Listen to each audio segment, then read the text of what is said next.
Hello everyone, কি অবস্থা সবার? সবাই কেমন আছো? আশা করি সবাই খুব ভালো আছো। আমিও খুব ভালো আছি।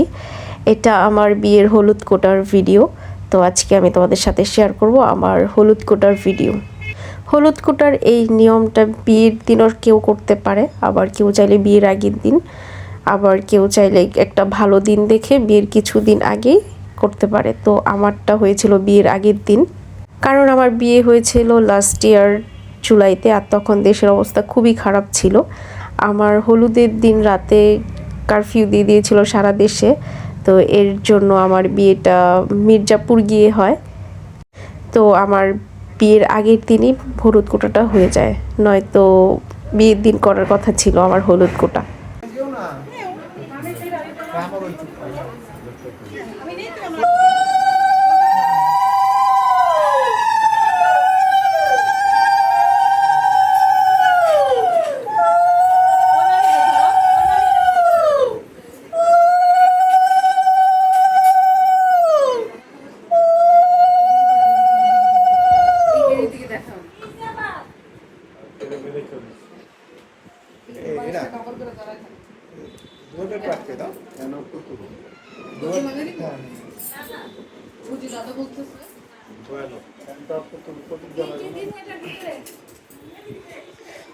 ওইটা আলোটা পরে এটা আটকে দিই ভালো না, লাইটটা জ্বালাই দাও।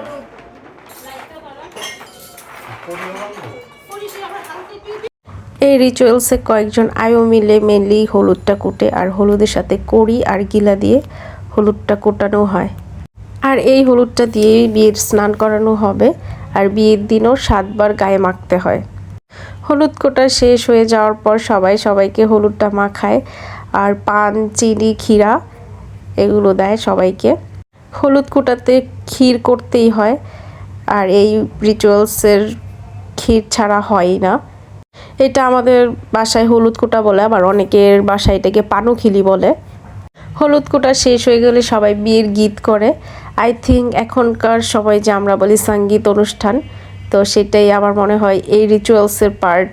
এখন আমরা মডার্নাইজড করে সঙ্গীত বলি। এনিওয়েজ, আমাদের হিন্দু রিচুয়ালসের বিয়ের মধ্যে অনেক নিয়মকানুন থাকে, আর এই নিয়মকানুনগুলো আমার কাছে খুব ভালো লাগে। আমি খুব এনজয় করি এই নিয়মগুলো। আমি বিয়ের এই হলুদ কোটার রিচুয়ালসটা বেশি এনজয় করতে পেরেছিলাম আমার বোন সুমনার বিয়েতে, কারণ তখন আমার বিয়ে হয়ে গিয়েছিল, আর তখন হলুদটা আমি করতে পেরেছিলাম।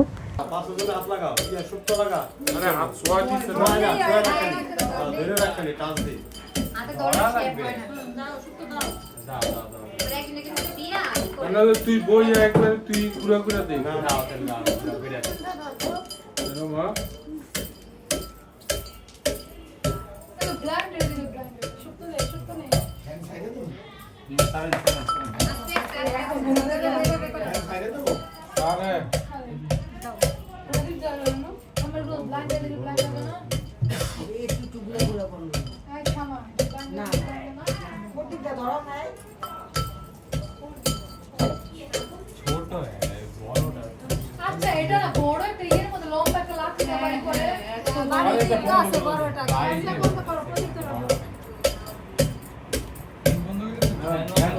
চালাই নাই তো চালান আমাদের প্রদীপ তো চালাই নাই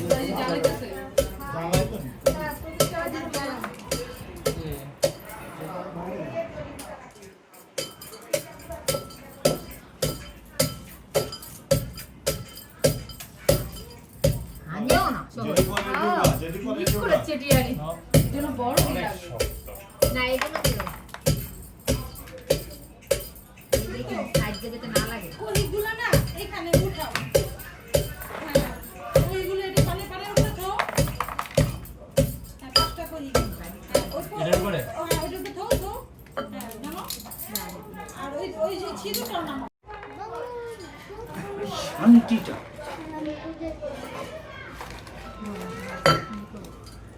এটা দুটি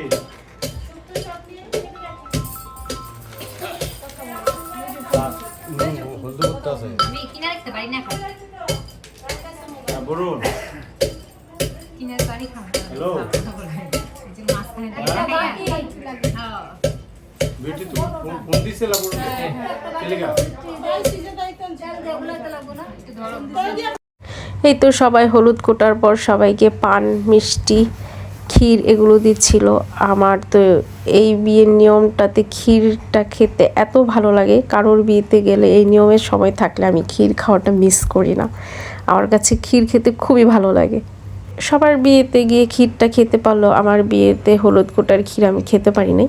যাই হোক, নিজের বিয়েতে খেতে হয় না তেমন বেশি একটা।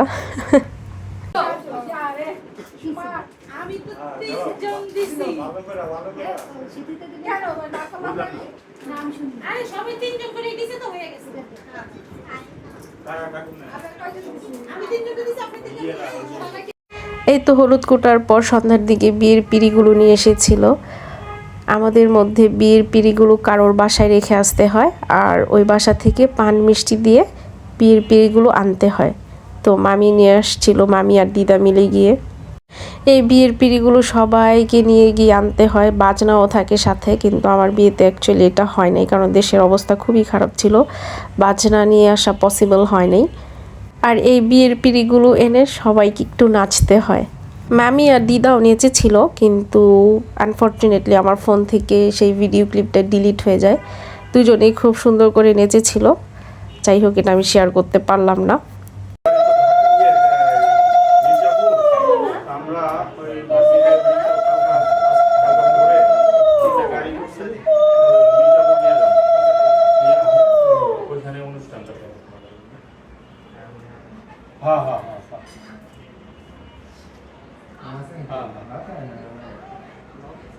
হ্যাঁ খারাপ হয়েছে। আমি কালকা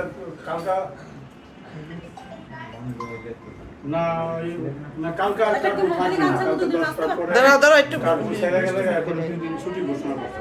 মিষ্টি দিয়ে খাইতাম না, যদি ঘিরা ঘুরা দেয় তাহলে খাইতাম। পিলে তো নাচতে হয়, তো নাচতে কি পারি না, গান দেয় না, যদি দেয় যে দেয় কি জানি, ওই যে কি জানি ঘুরা ঘুরা গেল। বিয়ের পিঁড়ি ঘরে ঢোকানোর সময় যারা বিয়ের পিঁড়িটা নিয়ে আসে তো তাদের মিষ্টি খেতে হয়, বাট মামি খেতে চাচ্ছিল না মিষ্টি। খুব রিকোয়েস্ট করার পর ফাইনালি মামনি মামিকে মিষ্টি খাওয়াতে পেরেছিল।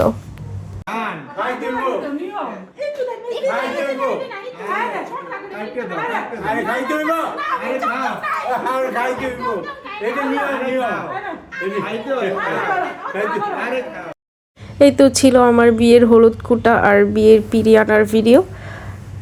নেক্সটে বিয়ে কোথায় হয়েছিল, কীভাবে হয়েছিল সেই ব্লগগুলো তোমাদের সাথে শেয়ার করব। Thank you for watching, tata.